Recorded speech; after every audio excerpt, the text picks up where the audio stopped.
Welcome back to another episode of the podcast for exceptional people. I'm Will McClain, here to bring you conversations, all things education, past, present, and future.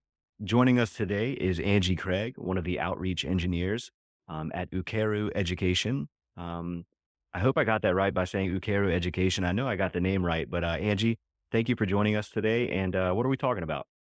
Thank you for having me. We're excited to share our story. And it's Ukeru. Yes, we are a division of a larger organization by the name of Grafton Integrated Health Network. And at Grafton, we service children through the educational setting, therapeutic group homes, therapeutic education setting, the early intervention for the surrounding counties. And then we also have two psychiatric treatment facilities under Grafton, and Ukeru was actually developed out of our own need. So that's actually perfect. Talk about that as our first question is what was the original spark that got Ukeru going out of, I guess, out of the umbrella of the Grafton? Yeah, so we provide that direct care service to clients. And it was about 20 years ago, we found ourselves in a situation where we had our crisis management system, but we were overusing restraint and seclusion to the point that not only we were having client injuries, but a lot of staff injuries. And we really needed to look internally and assess our processes and get better, which we're all constantly trying to do. But truly, a team was put together to do some research to find some alternative crisis management to really reduce that use of hands on restraint and seclusion. And through that research, we couldn't find an alternative solution. So, right around the same time, our CEO at the time had retired and a new CEO came in, kind of a grassroots guy, and said, well, if it doesn't exist, then we make it because we need to change our ways.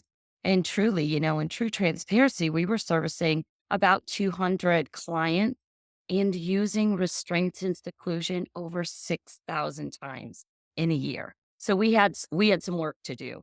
And so through those conversations and the objective of given if there's none out there, then we create it. You can imagine the committees and the teams that were put together to brainstorm this next step within our organization. So was that daunting? Was that energizing? Both all at the same time? How did that go at the beginning? The way our president describes it is, you go to these meetings and you talk a lot and you have a lot of great ideas. And then what? And she said, the new CEO came on board and came to one of these committees and said, I hear a lot of talking, but not a lot of doing. And it's time to do. So, and then left the room. And the way she tells the story is that everybody kind of looked at each other like, okay, now what?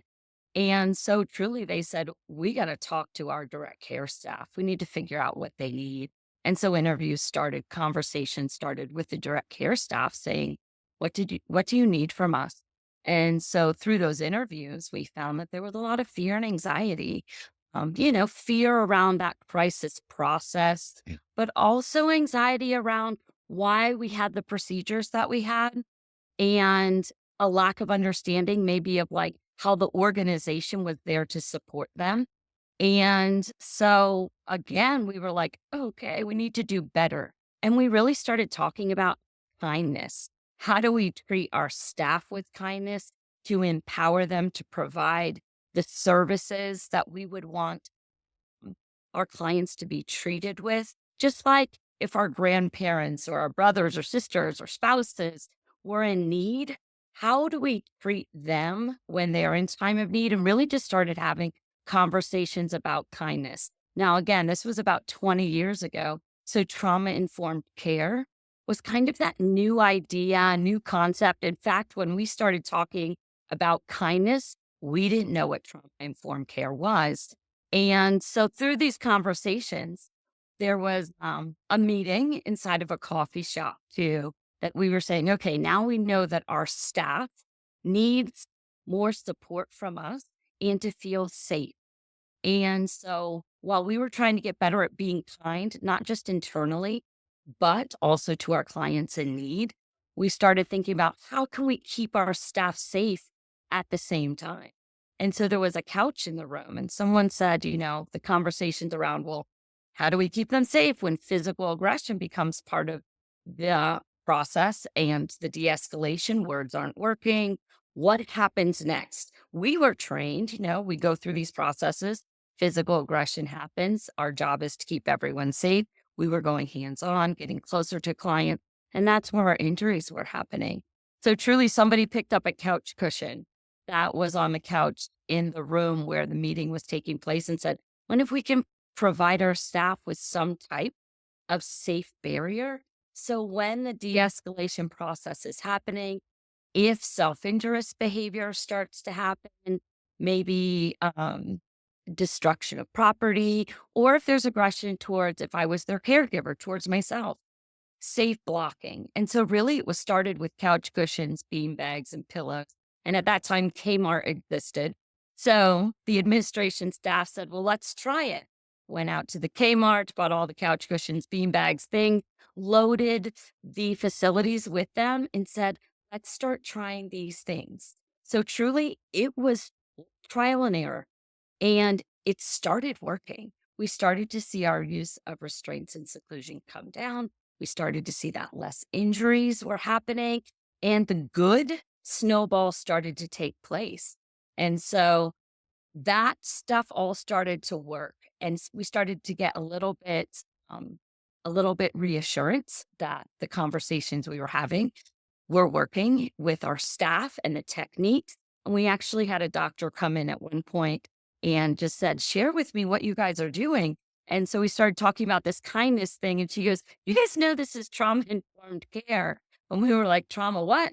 And so truly all of this stuff started happening. And our insurance company actually said to us several years later, why aren't you sharing this with others? Because other organizations are looking for the same thing. That's when we gave it the name Ukeru, which is a Japanese word that means receive. How I come into the room with my energy is how my client is receiving me through that crisis process as well. So, how can I stay at my best when someone's at their worst? I think it's perfect, and I think it's modeled in where it all came from. I love that your first conversations when y'all were in that room and we're like, "Well, now what?" You went and talked to the people who are going to be doing it. Yeah. That is really, really cool, and, like, that's the point, right? Is to understand the perspective of the person that's in front of you, and that's so cool that that started there. Yeah, absolutely. And I think that's one of the most powerful things. And in true transparency, my husband was working as an administrator at Grafton, and I was working the public school system. And, we come home at night trying to solve the world's problems. And that was our conversation.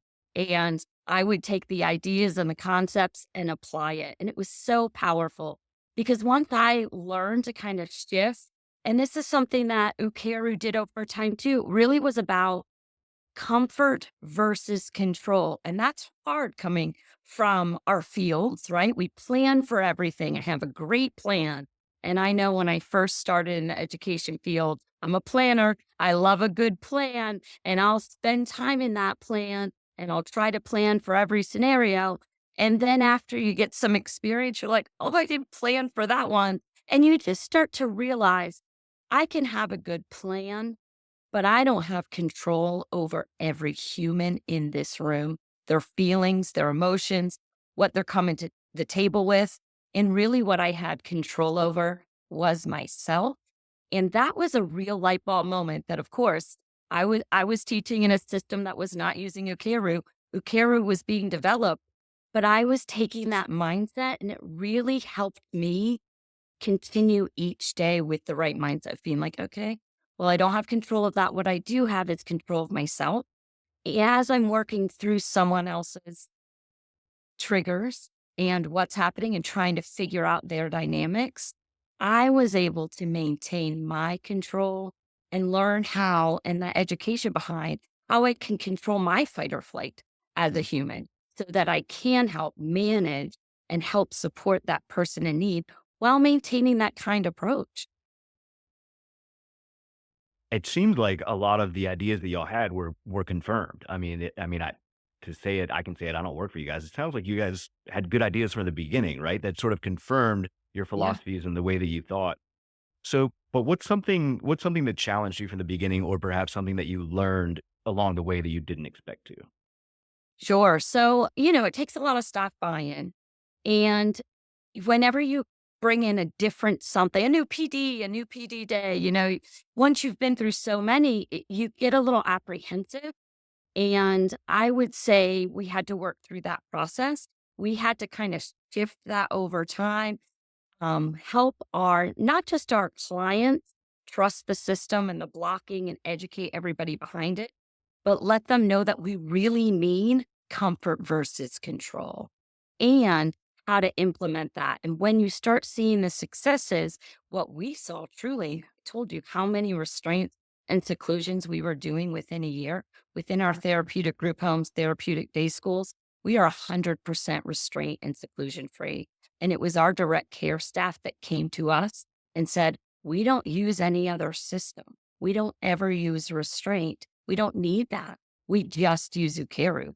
That was probably one of the most confirming moments that our staff is saying, we use this, not anything else. So at that point, we knew we were successful.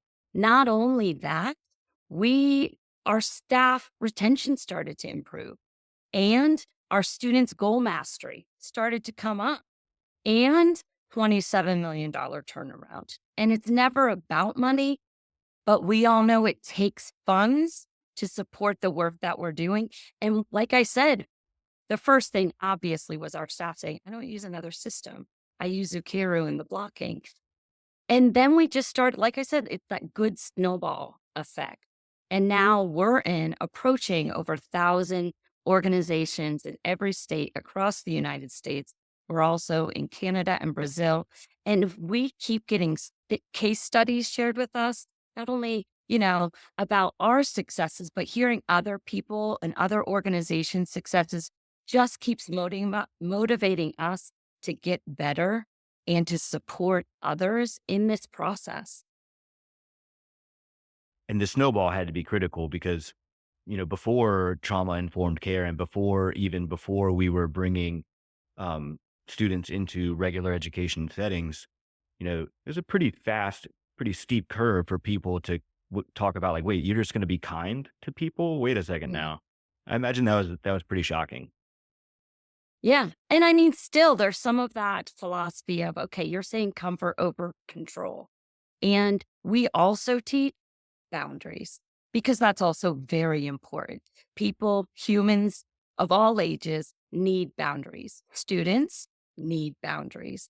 How do we create those boundaries in a kind way so that we're received better? And I know, most of our education systems are talking about the power of relationships. We were finding we were putting people in holds, and then you come back the next day and try to have a relationship with that person.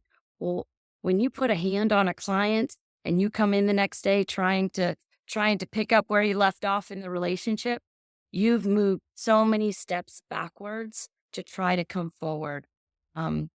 Just thinking about, and I know our president talks about this story a lot, but it is so powerful and it makes me think a lot. If my grandmother was not at her best and I went and I held her down rather than saying, can I get you a glass of water? I can tell you're upset. Do you need a walk? Why weren't we offering those type of things when one of our students were in crisis and approaching it from a different angle rather than, ooh, strike three. Now it's restraint time. It's just so hard to come back from that. So again, it just fed those positive relationships.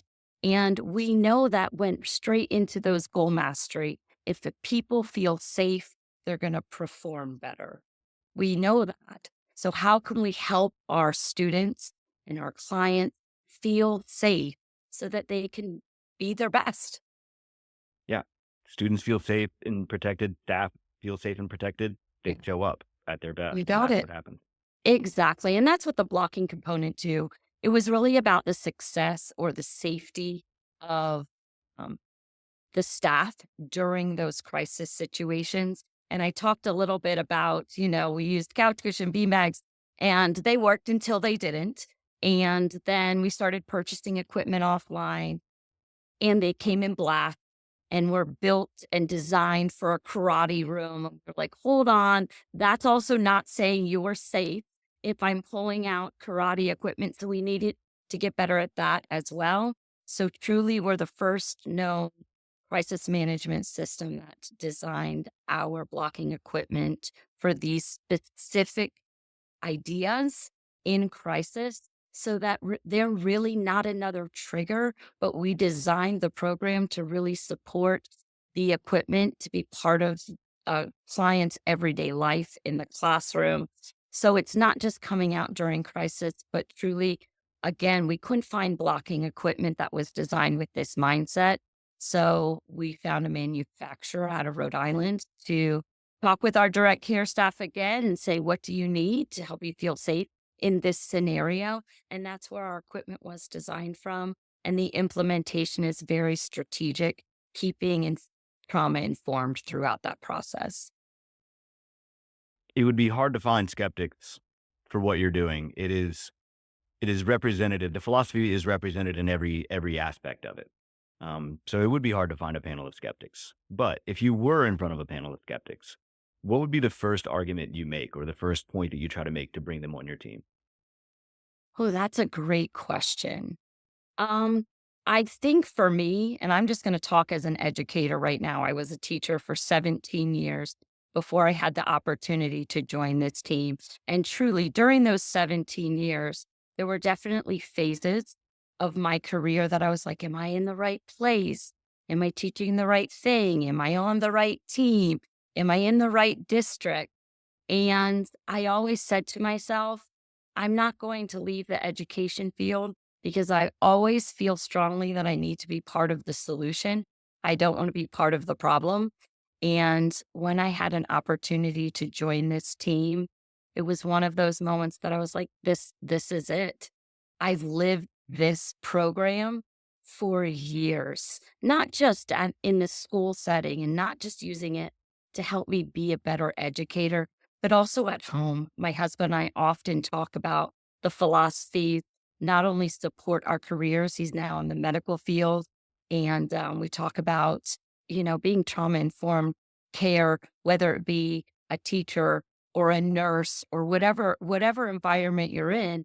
It's so powerful to be part of the solution. And like I said, this program has always just fed to solutions to problems. And my husband and I would joke, raising two young boys, we would say, Ukeru, I really hate the word crisis management system because it really is about how to treat another human. And if we argue, or if we have a strong stance that it's not okay to be kind to another human, then this program probably isn't for you. It's hard to argue that. I always wanted to be on the solution side of things. So that's what helped me. Um, so make the decision for this program. And truly, is our program perfect? Have we reached perfection? Absolutely not, because we're dealing with unscripted humans Mhm. and unscripted situations and complicated times, especially in the education world. And we need more solution focused. And I tend to lean towards that kind of approach because I've seen better results. If we can communicate effectively and come to the table with that positive energy, we're going to have a more powerful influence on whatever it is we're trying to get across to someone, including students. I know if I was coming into the classroom and was having a bad day, their day wasn't going to be great because Mhm. my bad day was going to reflect on them. And that's hard. That's hard to be on your game 24/7, all day long. And then it's also really important to know how to be the solution when your teammate is having a bad day. I co-taught in a special ed classroom for several years, and I can tell you the relationships that I built, not just with my students, but equally important, my coworkers, Mhm. was a game changer. And again, I'm going to tell you one quick story, but truly this was another aha moment for me learning through the Ukeru methods as I was co-teaching in a fourth grade classroom. And we had a student come in who had bruising around her neck. She had tried to hang herself the night before, came in, and my co-teacher and I were supporting this student and going through our processes. And I saw something in my co-teacher that I hadn't seen before. And I knew, okay, I'm going to take the lead on this one and went through our processes. And then later I found out she had a very personal connection with the things that were happening with this student. And thank goodness we had a relationship where I knew, okay, I can take the lead on this one so that we could support that student that was had a lot of needs. And we could just kind of pick up where the other one left off and keep going forward to provide appropriate care. But if I didn't have a powerful relationship and a supportive relationship and a kind relationship with my coworker, it probably would have been a different situation. So I know after that situation, I went, this is what it's about. It's about helping each other in a very challenging world, in a very challenging profession, that even just dealing with traumatic situations from students that come into our classroom causes trauma year after year. Or if you've never seen it before, you don't quite know how to navigate it. While college and all of those student teaching experiences are great, but then when you're doing some things and dealing with situations you've never felt before, it can be scary. And you want to know there's solutions and you want to know that there's somebody by your side who can help you problem solve in that comfort versus control mindset. It really is a game changer. I love that response. Like, it's not the, here's a statistic or here is this research. It is just trust me and come watch and come look at our relationships. So, I know that you're not going to be in Baltimore, which is unfortunate. I can't wait to meet you at some point. But what is your team bringing to Baltimore, and what do you hope people you engage with walk away with? Yeah, definitely stop by.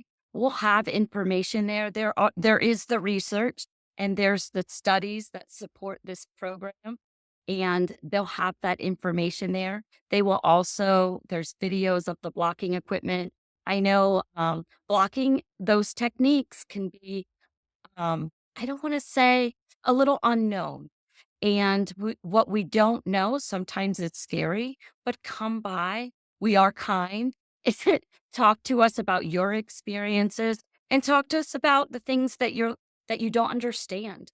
We're certainly there to talk about the program and how you can become a train the trainer to train others within your organization.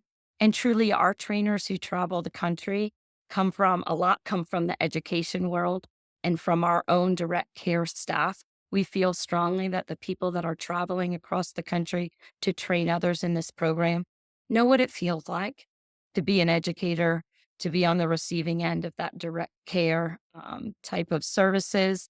But there will be a fabulous group of people there who know this story, have lived this story, and can speak to it very well. And come with your real questions. We love real human questions because, like I said, the work that's being done in our schools, in our hospitals, in the facilities that we support, they are unscripted. And as soon as I know everybody, who's been in the education field for a long time, you say, I think I've seen it all until the next day. And you're like, oh, haven't seen that one yet. But knowing that there is support out there and people that understand and want to support the work that you're doing is a big deal. So, if not anything else, come by and say hi and know that the support is here if we're a good fit for you. That's awesome. I can't wait to see everybody on your team there in Baltimore. Angie, this was a really cool conversation. Thank you so much for joining us today, and I can't wait to run into you soon. And yes, CEC Baltimore, please go check out the booth. Angie, thank you. Thank you. Thanks for having us.